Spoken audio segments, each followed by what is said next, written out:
tenemos el audio. Estamos en el aire. En homenaje a nuestro queridísimo compañero que partió un 27 de octubre de 2010, Néstor Kirchner. Qué bueno. Qué bueno. Cuando recién veía las manos, cuando cantaban el himno, veía los brazos de mi compañero, de la generación que creyó y que sigue creyendo que este país se puede cambiar.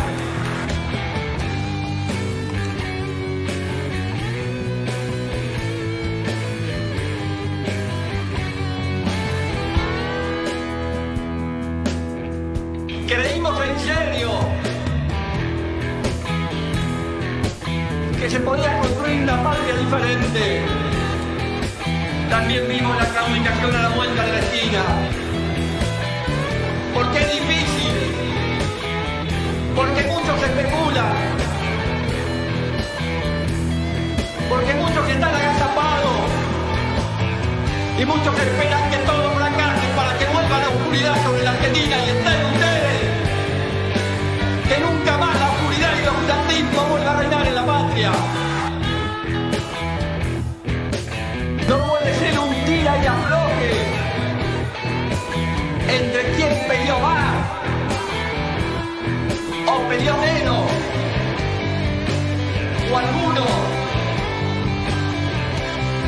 que hoy quieren volver a la superficie después de estar agachados durante años.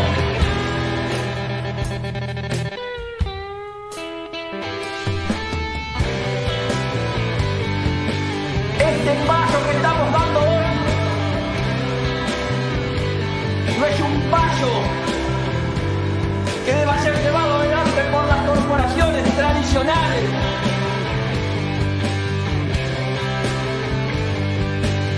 Que por allí estuvieron especulando mucho más en el resultado electoral o en el qué dirán, en defender la conciencia y lo que pensaban o deberían haber pensado.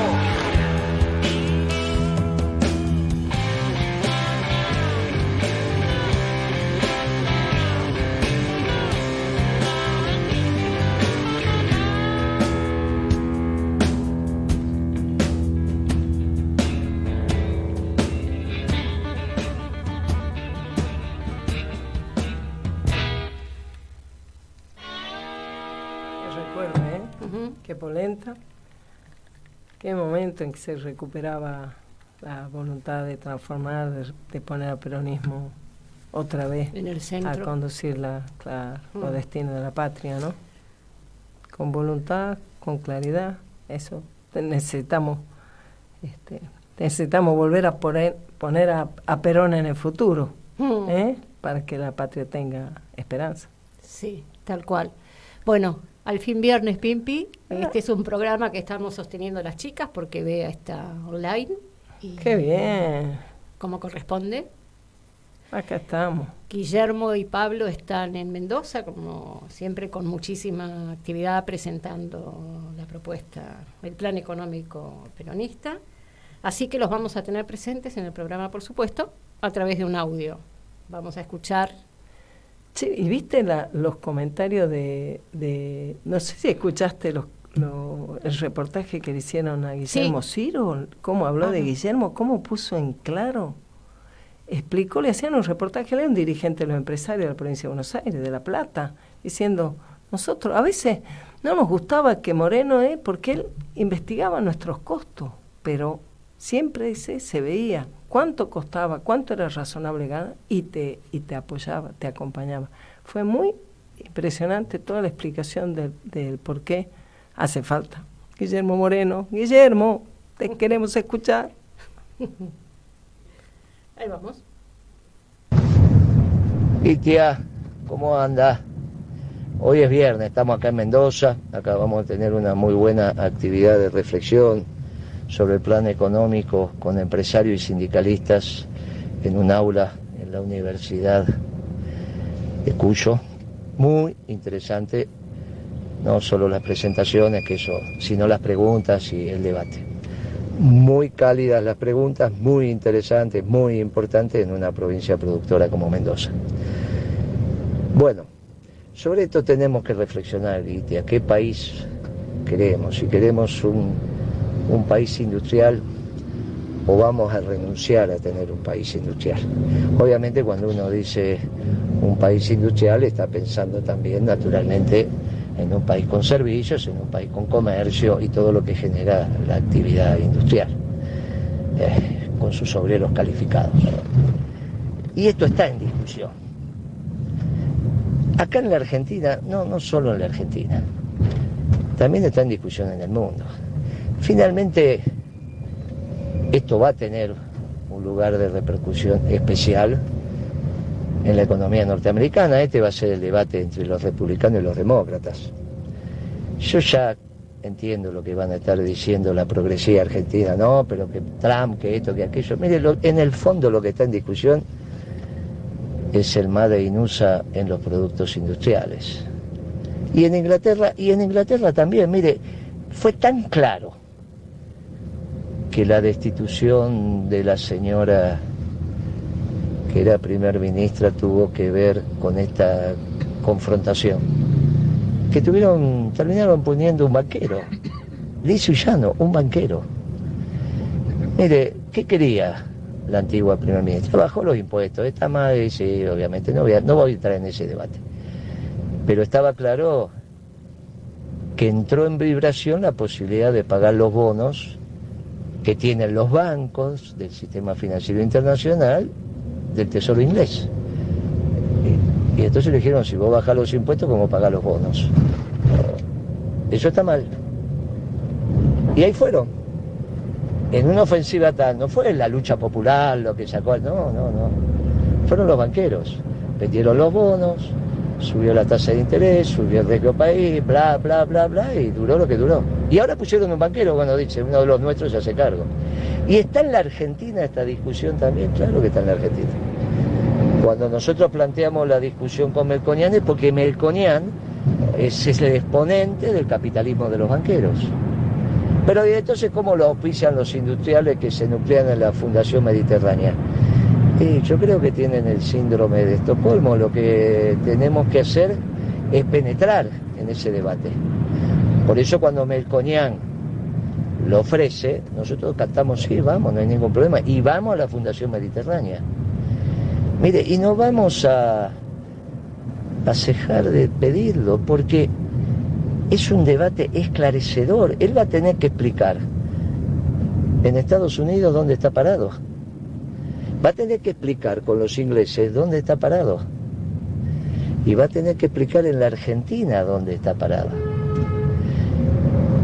Por eso no debate, porque queda muy claro. Mire, nosotros desde el nacionalismo de inclusión, obviamente que lo que priorizamos son los intereses nacionales, pero hay un contexto mundial.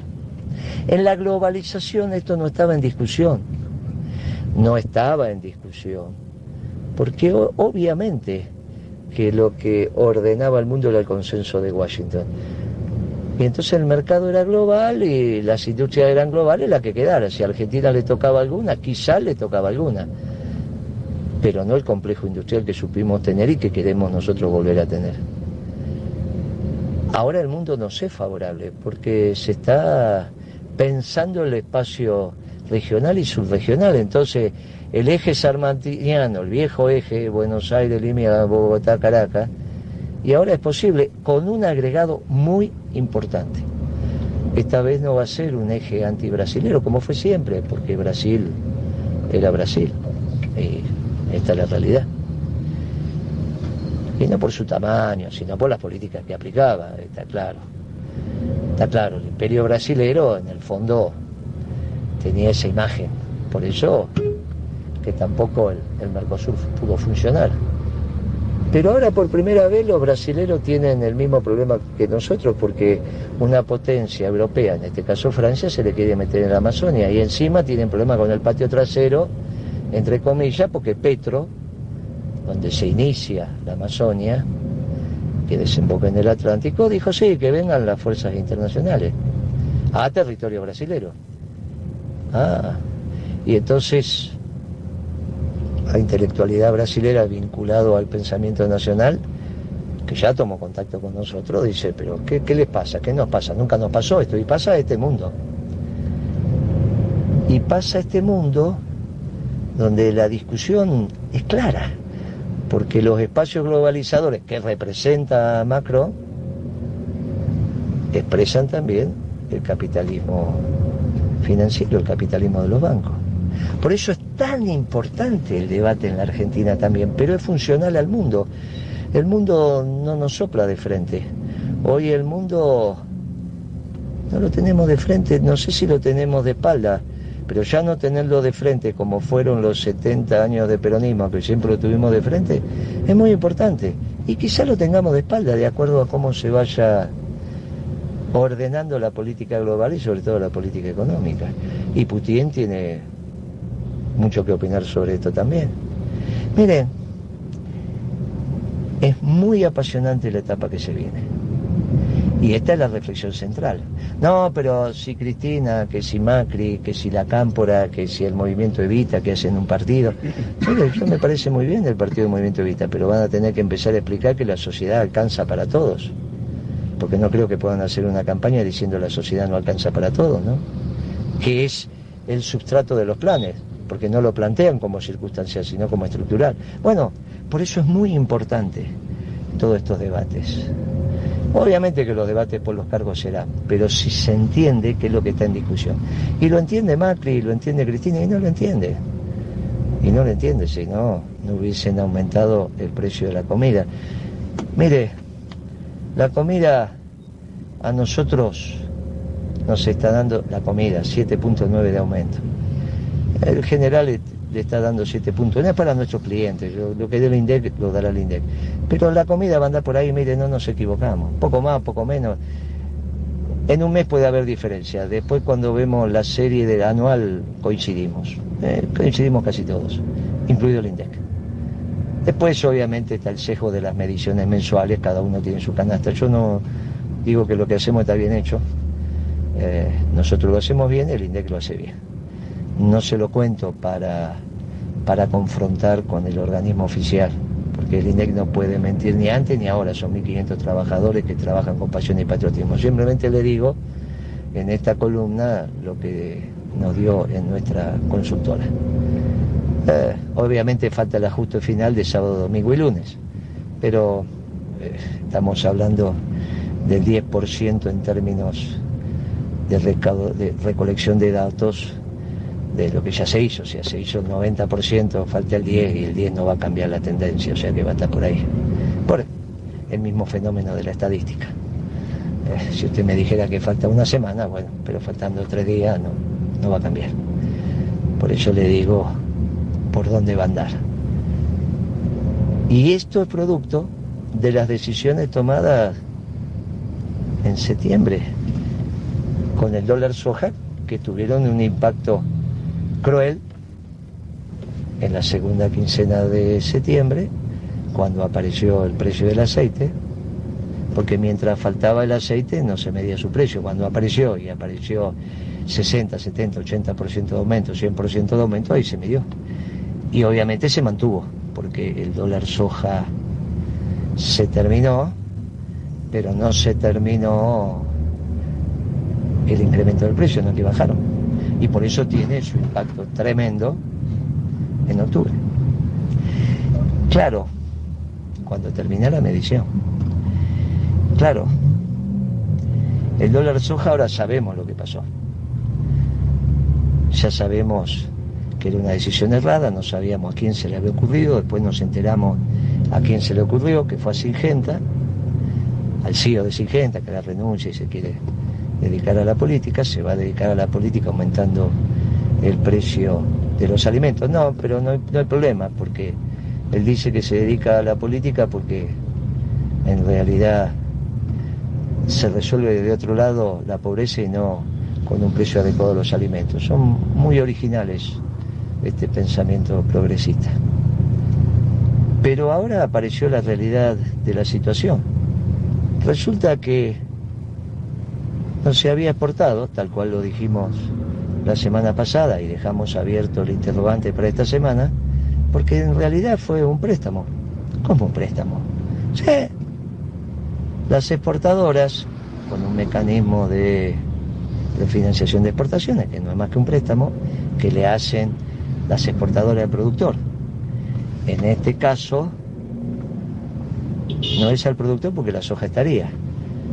Es un préstamo al Banco Central, o sea, nos endeudamos afuera con Macri, nos endeudamos adentro con Alberto y ahora, como ya no nos podemos endeudar más con el ahorro argentino, recurrimos a la capacidad de préstamos de la cerealera. ¿Y por qué no lo dijeron de una? ¿Para qué hicieron todo este lío para terminar reconociendo que era un préstamo que le hicieron la cerealera al gobierno, al Banco Central, y que para eso exigieron una devaluación de 140 a 200 pesos por dólar, o sea, 60 pesos por dólar? Por cada dólar que le prestaron al gobierno, le exigieron 60 pesos como devaluación. Qué negociación fantástica, ¿no? Te presto plata, al día tú puedes calcular la tasa de interés. Mire, es enorme. Es enorme. Es enorme. Y sobre todo, vamos a ver cuándo se cancela este préstamo. Es enorme. Enorme la tasa de interés. Esperemos que en los próximos meses este préstamo se vaya cancelando. Si no, claro, le está dando una señal al mercado imposible de absorber. Imposible. Bueno, apareció la realidad del dólar soja. No solo quien tuvo la idea, sino la ganancia que tuvieron. Veremos cómo sigue. El gobierno sigue diciendo que eso fue una política exitosa y por eso paga 118% de tasa de interés cuando se endeudó ayer en pesos, en bonos del Tesoro. Increíble. Bueno, no hay otra solución, Guitia, que un plan económico peronista. Así lo dicen los empresarios y así lo dicen los dirigentes sindicales. Bueno, sabemos que nosotros tenemos que hacer lo que hay que hacer. Finalmente el pueblo sabrá decir si llegó nuestra hora. Si no, nosotros continuaremos haciendo lo que hay que hacer, porque nuestra doctrina es tan maravillosa, esta doctrina de amor y paz, que no tenga duda que finalmente va a iluminar a todos los pueblos del mundo. Gracias, Gritea, que tenga buen fin de semana y un fuerte abrazo peronista para todos los oyentes. Así es, Moreno. Es central, me parece que uno de los ejes es central la discusión sobre el modelo de desarrollo y el modelo de nación. Vamos a escuchar las noticias. Ahí vamos. Bueno, la columna de Guillermo se puede abordar desde dos lugares, uno el contexto y qué acontece en el plano internacional y otra parte es en el plano nacional. Como voy a retomar lo que sucede en el plano internacional y vincularlo porque me parece muy importante el artículo que salió en BAE Negocios este lunes, que justamente es Nuevo Orden Internacional, su impacto en las empresas argentinas. ¿Por qué digo que es importante? Porque de alguna manera el artículo hace un raconto de aquello que venimos analizando sobre el contexto internacional hace muchísimo tiempo. Yo diría que desde 2015 Guillermo viene planteando, me acuerdo de las primeras charlas que además daba a los compañeros que se quedaban, los corría de lugar totalmente, porque venías mirando la globalización, un mundo multipolar y demás, y Guillermo decía, no, esto no está sucediendo. Entonces, digo, hace un raconto de los ejes, justamente, qué pasa en Estados Unidos bajo la presidencia, voy a dar los tips de los ejes, pero digamos para entender la profundidad del análisis y el alcance del análisis.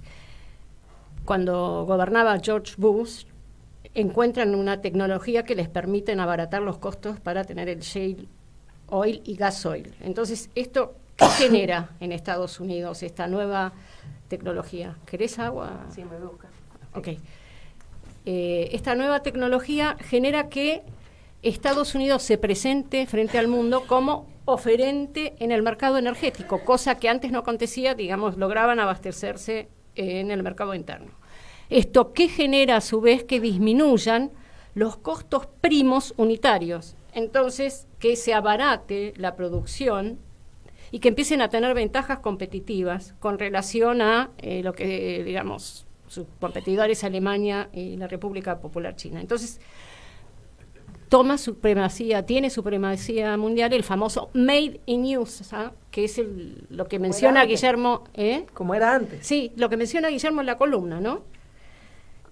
¿Qué sucede? Entonces, empieza en el mundo a aparecer Estados Unidos como proveedor energético confiable, ¿junto a quién? Claro, la Federación Rusa. Justamente. Frente a los inestables, los proveedores energéticos inestables, que son los de Medio Oriente. Entonces, se empiezan a alinear nuevos intereses a escala internacional entre los nuevos ganadores, que son Estados Unidos y la Federación Rusa. En el contexto de la Tercera Guerra Mundial, de la cual el Papa Francisco habla en 2014, y Guillermo y Nuestro Espacio retoma como marco contextual a lo que está sucediendo, valga la redundancia, como contexto a lo que está sucediendo en el plano internacional,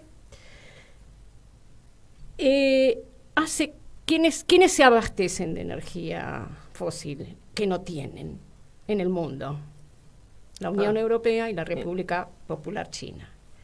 Entonces, esto vuelve a generar una disputa en el plano internacional sobre, digamos, quiénes son los que van a abastecer a este nuevo mundo de manera confiable, y se genera justamente en ese plano una alianza de primer orden entre Estados Unidos, tácita, entre Estados Unidos y la Federación Rusa, que además no disputan los mismos espacios, no disputan ni los mismos mercados, y respetan la mutua, hasta ahora, aptitud de disuasión nuclear. Todavía esto se mantiene. Digamos que es fundamental, porque cuando entra el componente nuclear, retrocedemos 50 casilleros. En ese marco, se inscribe la retirada del Reino Unido de la Unión Europea. Es interesante, hay una entrevista que vamos a pasar un extracto, que le hicieron al compañero Casey Wander, que está viviendo en este momento, al compañero que sería nuestro corresponsal político en el Reino Unido. Muy interesante, porque cuando se retira el Reino Unido de la Unión Europea, se retira en este contexto, por un montón de cuestiones ya incluso más de fondo, pero lo que plantea Casey en la entrevista es que tanto el Partido Laborista como el Partido Conservador sostienen la retirada de la Unión Europea. Como política de Estado se consolidó. No es que si llega a cambiar el partido que queda a cargo del gobierno, esto se estaría modificando. No, me parece que es un dato de la realidad importante. Es volver a la alianza original de los sajones. Es volver a la alianza, que ¿no? Esta alianza original de los sajones se consolida con el AUKUS. Claro. Que también está en relación, ahora vamos a ver algunas cuestiones más. No sé si me estoy demorando mucho, voy a hablar un poquito más. Por supuesto que esto toma otro cariz, otro lineamiento, otra política cuando asume Trump. Con todo el proceso que se venía dando anteriormente, Trump da vuelta el tablero internacional. Entonces, mientras muchos se quedaban analizando el personaje, nosotros analizábamos los procesos políticos, históricos, económicos y sociales. Y cómo la irrupción de Trump en la política es precisamente el objetivizar todo ese proceso económico que venía ocurriendo. Que pone en cuestión justamente la globalización. Exacto. Asentado en el vector nacional de la economía, las empresas empiezan a retornar a Estados Unidos y demás. ¿Qué sucede? Que en este proceso de avance del nuevo orden internacional hay un tiempo de reemplazo de las cadenas de suministros. Entonces, Trump tenía tiempos más acordes a los procesos que estaban ocurriendo, pero cuando asumen los demócratas movilizan su músculo militar, que históricamente lo han hecho los demócratas, digo, y esto me parece que hay que retenerlo, y no fueron los republicanos, justamente, y nos encontramos en este proceso, en este momento, en donde se está jugando, digo, para hacerlo más rápido, el vector bélico y toda la estrategia en este momento de Estados Unidos se juega en dos medianeras, que nosotros veníamos hablando. La primera, que es Ucrania, y la segunda, que ocurre, digamos, en el Pacífico y en el Mar de China. Entonces, digamos, ¿por qué? Porque apuntan a la República Popular China. Y esto que nosotros cuando veníamos hablando, guarda que se viene la segunda medianera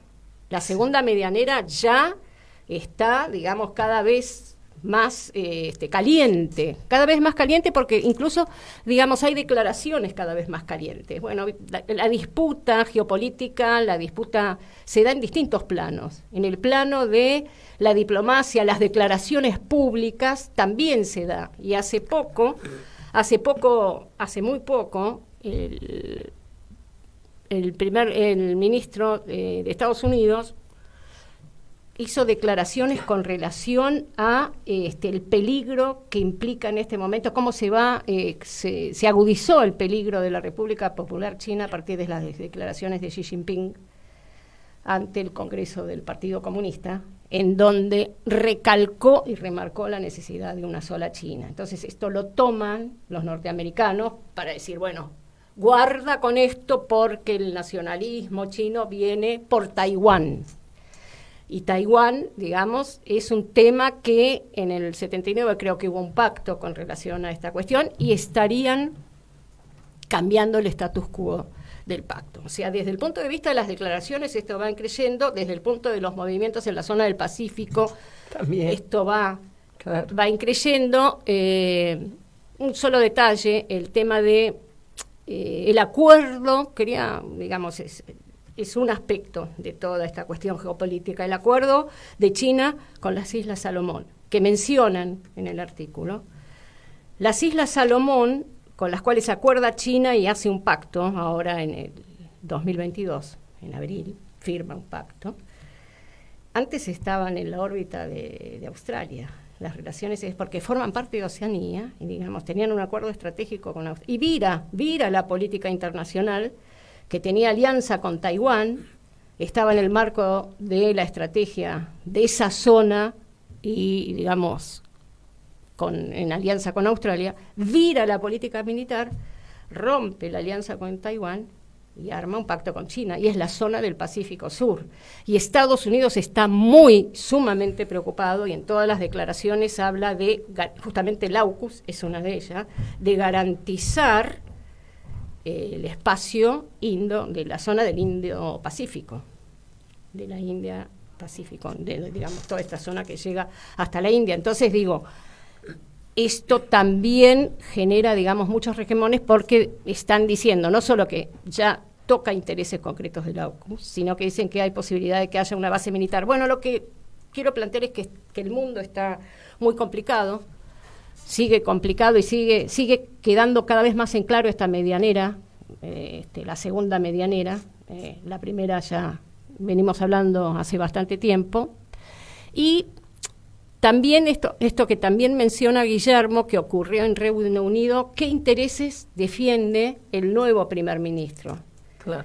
Después que rápidamente tuvo que renunciar Liz Truss porque duró 45 días y tuvo un conflicto, creo que se definió la situación en Reino Unido, qué intereses, y en esto de los modelos, ¿no?, en disputa, mira más hacia el capital financiero que hacia una política industrial. Entonces podemos escuchar lo que dice Casey y después continuamos con el resto del programa. Un gerente como primer ministro que administra el Estado, un poquito para allá, ponemos un poquito de plata acá, allá. En definitiva, de los bancos, que estudió en Oxford, como el 90% de los primeros ministros en la historia, que es hinduista, que es la diferencia, podríamos decir. Y tercera cosa, que trabajó en Goldman Sachs, que va a seguir con el mismo modelo de desindustrialización, de alineamiento colonial con Estados Unidos, y va a permitir a las Fuerzas Armadas británicas, que son independientes, bastante independientes del gobierno en sí, continuar con el proyecto expansionista militar antichino que están, y anti-Argentina también, que están siguiendo, digamos. Boris Johnson, que hace, agarra, firma. Este tipo que va a hacer, va a agarrar y va a firmar para que el Reino Unido siga expandiendo su militarismo.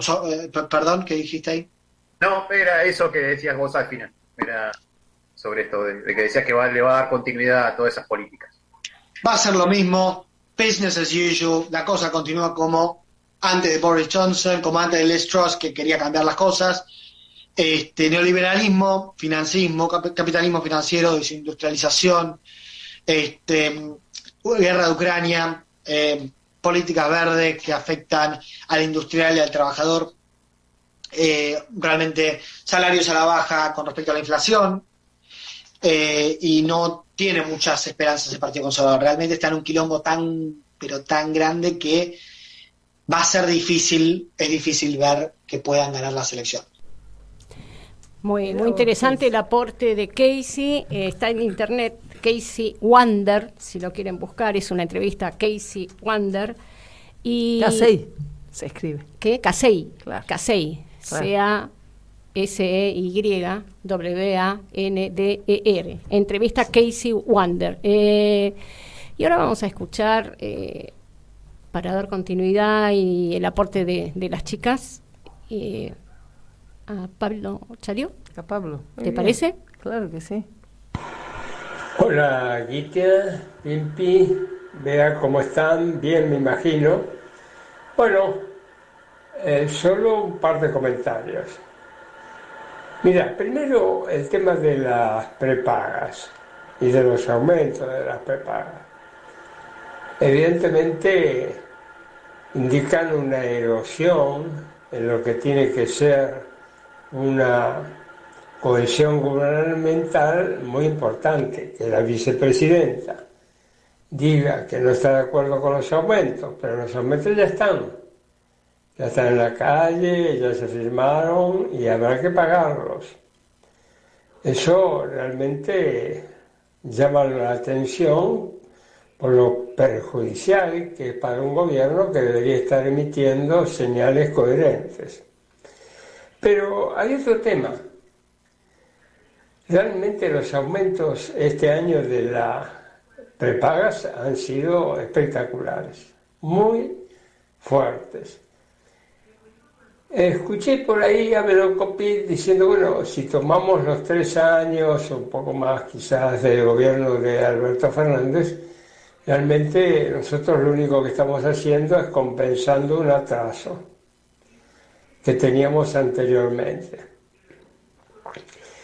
Te digo, este tema de tomar una fecha para ver si los precios están adelantados o están atrasados es una especie de ruleta rusa.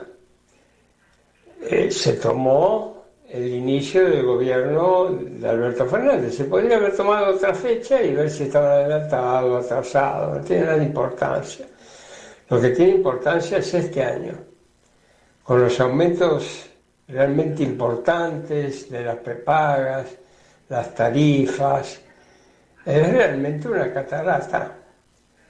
Y una catarata que no está compensada. Así nos va.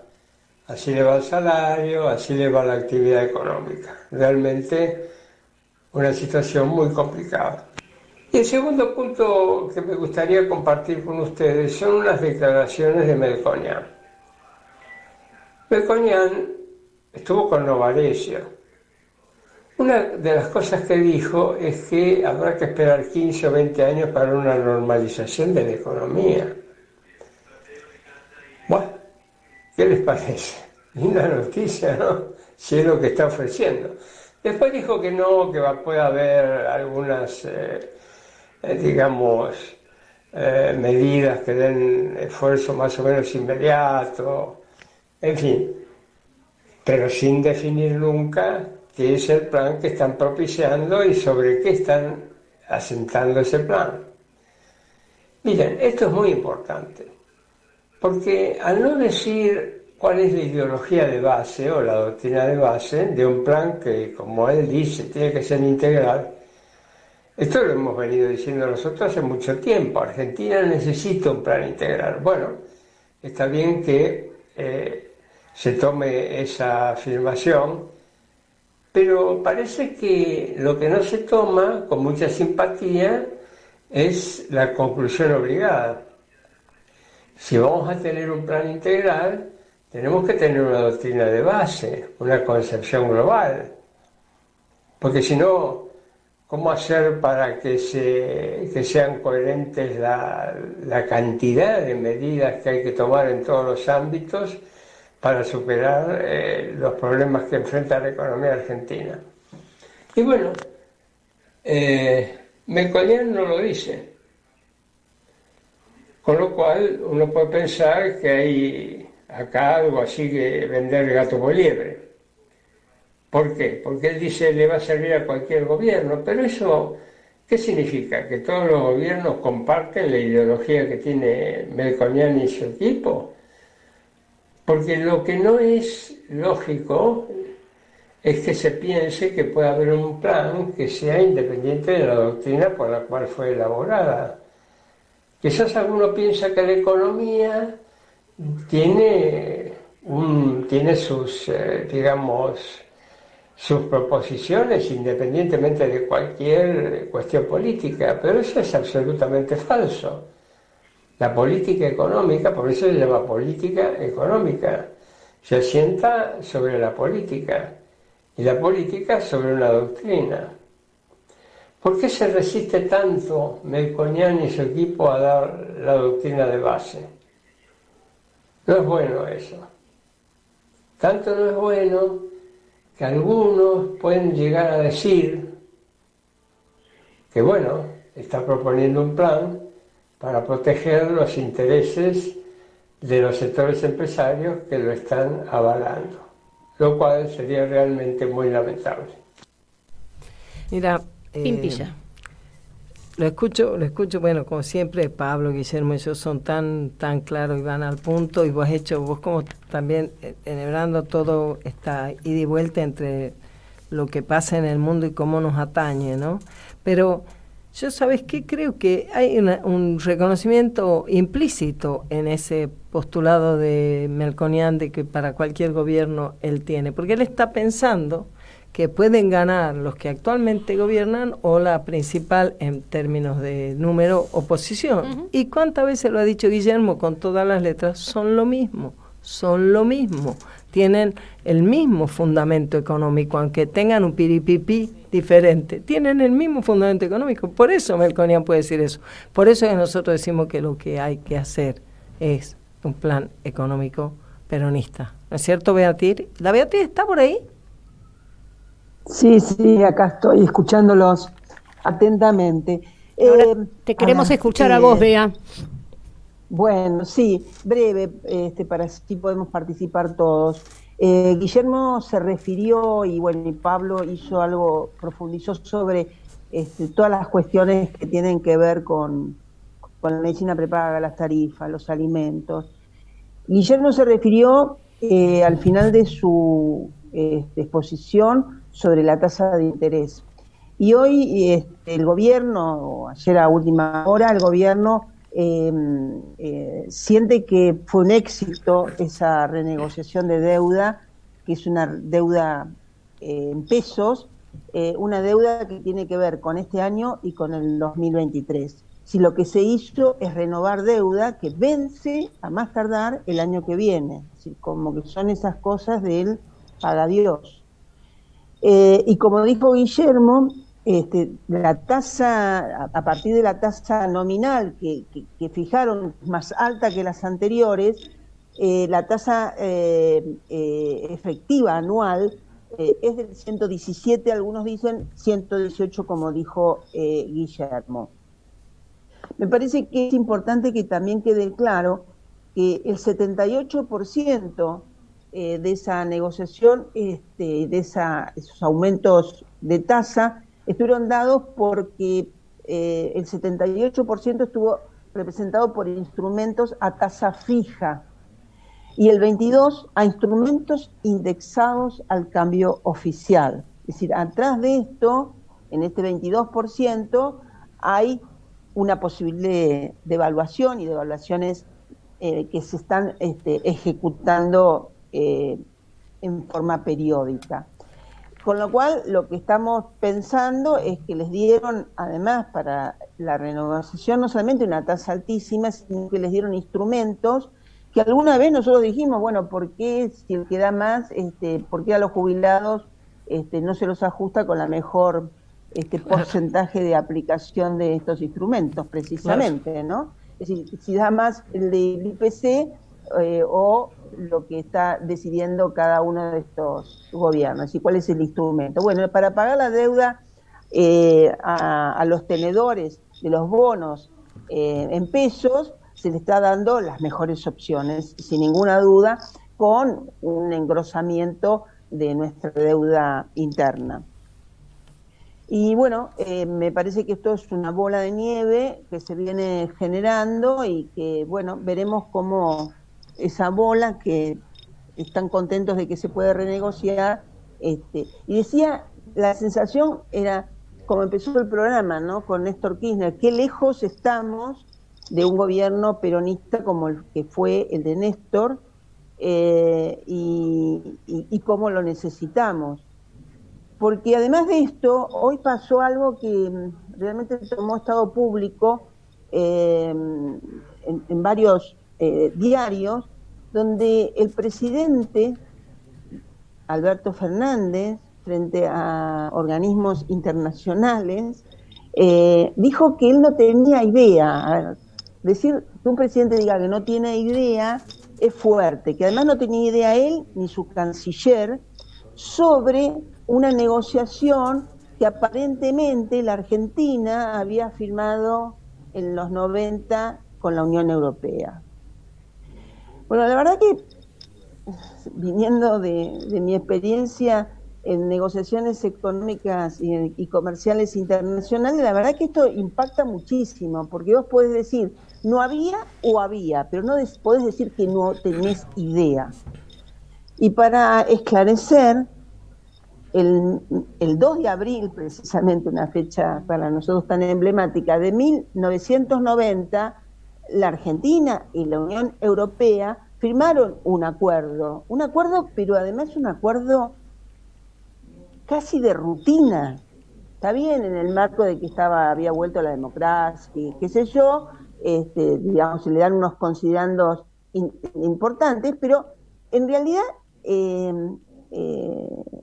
lo que hizo es firmar un acuerdo de cooperación comercial y económica que se le otorga, yo le diría que es anterior al 1900, este beneficio y estos acuerdos, que son otorgarse a ambas partes el trato de nación más favorecida. Es decir, en realidad, lo que a mí me espantó, que un presidente puede decir públicamente que no tiene idea. Ya como más papelón no se puede, 1990, ¿no? Es coherente, creo. ¿Cómo? Es coherente con lo que viene diciendo. Sí, no, pero es tremendo, digamos. Es decir, si van, pero ¿cómo puede decir una cosa así? Y en el marco de las confusiones que hubo en el relato de esta situación, algunos confunden también cuál fue este acuerdo, que fue un acuerdo bilateral entre la Unión Europea y la Argentina, un acuerdo muy sencillo y muy que está vigente en cada uno de los acuerdos que se firman a nivel comercial. Confundieron algunos con el que se inicia en el 95 entre el Mercosur y la Unión Europea, que ese es un acuerdo que todavía no está, pero que todo el mundo conoce. Además, es muy difícil que un canciller, no sé qué pensó el canciller de estas declaraciones del presidente, y sin ninguna duda que pensó el vicecanciller, que además es un especialista en el tema, y qué pensó todo el equipo de la Cancillería y de Comercio Exterior de la República Argentina. Es decir, a mí realmente me dejó pasmada. ¿Vos pensás que...? La verdad es que uno... Sí, decime. No, te iba a decir, si vos pensás que Alberto Fernández está por proponer a la legislatura porteña que declare la Casa Rosada como uno más de los cafés emblemáticos, porque habla como si estuviera tomando un café con algún amigo.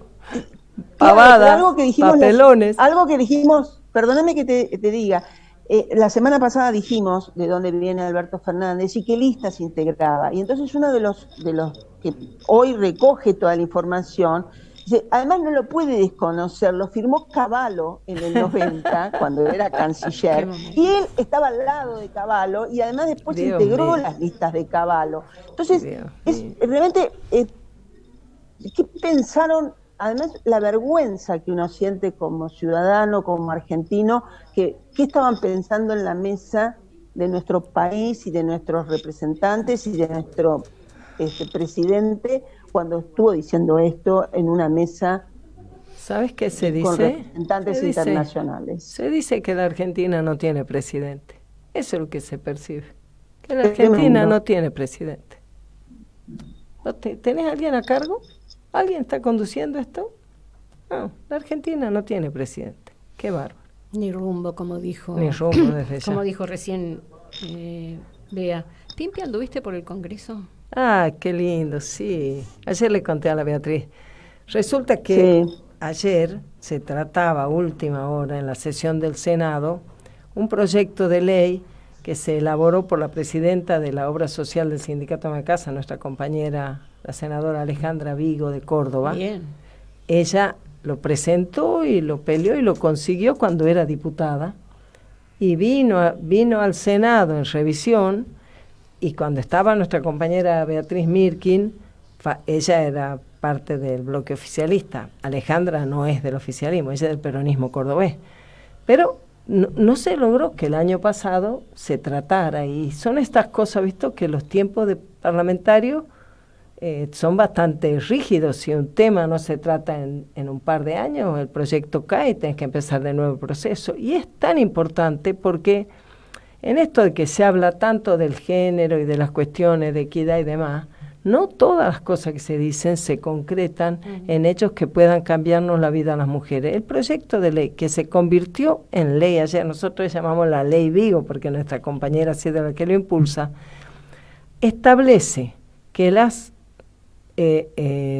prepagas y las obras sociales deben incluir en el programa médico obligatorio la asistencia y el tratamiento de la violencia familiar y de género. Fantástico. Y lo interesante del proyecto, me parece a mí, es, por un lado, que está dirigido a la situación de esa mitad de la población que somos las mujeres, está principalmente pensando en eso, que atañe a todas como punto uno.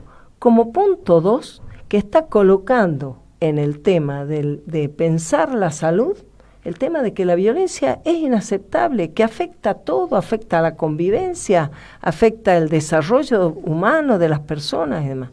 Y en tercer lugar, que contra lo que uno podría suponer que a veces hace difícil el tratamiento de los temas, esto se demora por razones y resistencia al cambio y a la incorporación del debate, porque tratar la violencia familiar y de género desde el punto de vista de la salud no requiere no es una intervención de cambio de sexo, no es un tratamiento prolongado de medicamentos carísimos, muy por el contrario, lo que es articular el conjunto de los recursos que una obra social tiene para verte a vos como ser humano, para considerarte integralmente. Y como cuarto punto te diría, para mí, tiene la enorme virtud de que le transfiere al sistema de salud de los profesionales que ellos miren y se hagan cargo de que pueden ser parte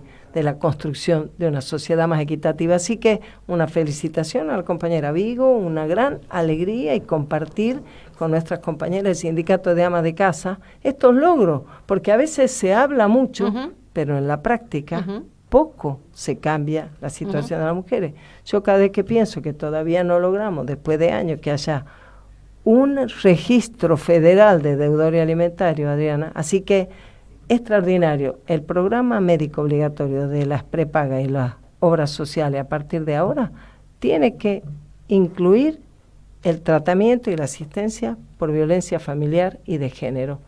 Felicitaciones y un fuerte aplauso para las compañeras y los compañeros que también han aprobado un proyecto que se viene peleando hace tiempo. Y se aprobó por unanimidad. Ah, fantástico. Fue muy conmovedor, muy emocionante porque finalmente todo el mundo lo acompañó, lo fundamentaron. No hubo mucho debate porque había un gran acuerdo. El debate se había dado cuando se produjo el dictamen hace un par de semanas. Estuvo extraordinario. Quería, antes de prácticamente finalizar el programa, pero retomar un tema que tiene que ver con lo internacional y lo nacional que estaba planteado en este artículo de Va de Negocios. Si nosotros no somos capaces de comprender el contexto, la vamos a pifiar y se está pifiando a nivel nacional en ese aspecto. Por ejemplo, Guillermo plantea en la nota, junto con los otros compañeros, que si el complejo oleaginoso cerealero, que hoy está en condiciones favorables, producto del contexto internacional, pero en la medida que se profundice el conflicto en la segunda medianera y la República Popular China pierda capacidad de compra justamente por las características del conflicto, el complejo se va a ver en un problema. Entonces, si sigue apuntando hacia ese lugar, sin mirar hacia otros horizontes, estamos en un problema. Ya ocurrió con un laboratorio, que es el laboratorio que estaba haciendo la vacuna Sputnik, exacto, que volvió a hacer un giro a partir de lo que sucedió en el contexto internacional. La guerra en Ucrania hizo un giro y apuntó de nuevo a la República Popular China. Digo, alerta rojo, cuidado. El plan económico nacional tiene que tener claramente el contexto, porque está una vez más no solamente en juego la economía argentina, sino, digamos, todo lo que se desprende de la centralidad de la economía, las condiciones de desarrollo y las condiciones, digamos, de inclusión, tal cual, concretamente en nuestro país. Como bien lo ha expresado Guillermo en su columna, cuando vos estás pensando en la importancia de que se pueda tener, digamos que tu proyecto tiene que ser un proyecto de desarrollo industrial, eso tiene dos componentes esenciales. Lo primero es que eso no es contradictorio con el desarrollo agrícola ganadero, muy por el contrario, debe ser integrado.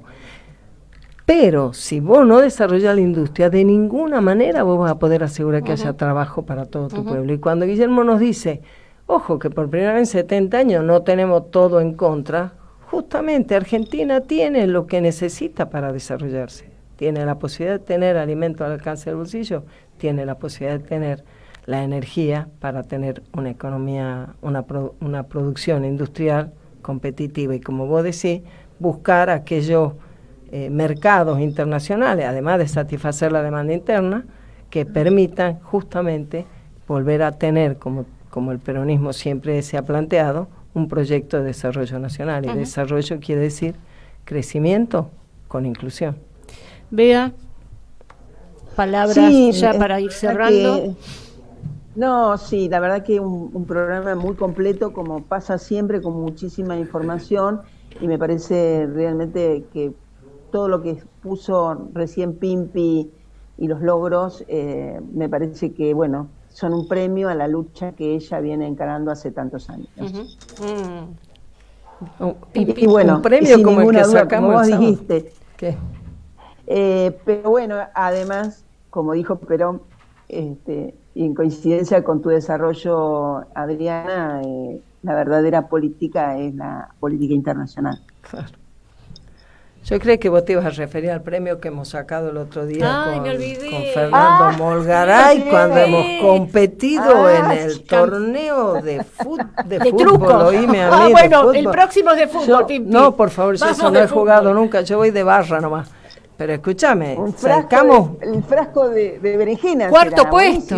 Y un librito. Extraordinario. El frasco de berenjena me lo regaló, que salió tercero. Nosotros salimos cuarto. Que no fue, fue muy interesante. Digno cuarto puesto, por dignísimo favor. Cuarto por puesto. favor, felicitaciones. La pasamos bomba, así que muchísimas gracias Radio Caput por ese momento de compartir con los compañeros de otros programas, que nos divertimos y la pasamos re bien.